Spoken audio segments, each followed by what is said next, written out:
শুধু সংবিধান নয়, সংস্কার করতে হবে সামগ্রিক বিষয় মন্তব্য করেছেন বৈষম্য বিরোধী ছাত্র আন্দোলনের অন্যতম সমন্বয়ক ডাক ও টেলিযোগাযোগ উপদেষ্টা নাহিদ ইসলাম।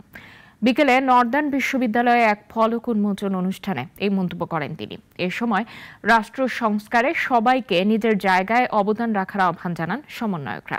আব্দুল্লাহ শাফির প্রতিবেদন। স্বৈরাচার পতনে অন্যান্য প্রতিষ্ঠানের মতো রাস্তায় নেমেছিল বেসরকারি বিশ্ববিদ্যালয় নর্দার্ন।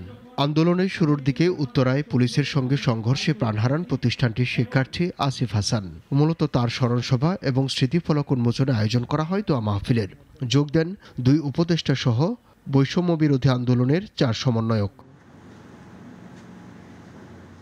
বলেন, বাংলাদেশের সংবিধানে মানবাধিকারের কথা বলা আছে, কিন্তু নানা প্রতিবন্ধকতায় গত 16 বছর তা মানা হয়নি, আর সেজন্যই প্রয়োজন সংস্কার। আমাদের এই সংবিধানে মানবাধিকারের কথা বলা আছে, আমাদের আদালতে মানবাধিকারের কথা বলা আছে, তারপরেও কিভাবে এই 16টা বছরে এত গুম খুন হয়েছে। আমাদের কিন্তু জাস্ট ব্যক্তির বদল হয়েছে। আগের সরকারের জায়গায় নতুন কিছু মানুষ এসেছে, সেই মানুষগুলো হয়তো একটু আস্থাবান, জনগণ আস্থা রাখছে, তাদের উদ্দেশ্য হয়তো সৎ, কিন্তু আমরা যদি ব্যবস্থার পরিবর্তন না করতে পারি তাহলে কিন্তু এই ব্যক্তিগুলো কোনো কাজে দিবে না। ছাত্রনেতারা বলেন, এত বছর ছাত্র রাজনীতিকে কলুষিত করা হয়েছে, উন্নয়নকে কলুষিত করা হয়েছে, তাই ব্যক্তির বদল হলেই হবে না, ব্যবস্থার পরিবর্তন চান তারা।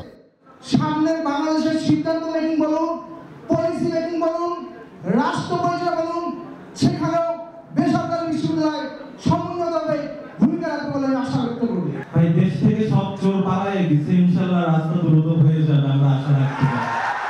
সমন্বয়করা বলেন, এখন সময় দেশ গড়ার, সহযোগিতা করবে সব মহল, নইলে বৃথা হয়ে যাবে শহীদদের আত্মদান। আব্দুল্লাহ শাফি, নাগরিক, ঢাকা।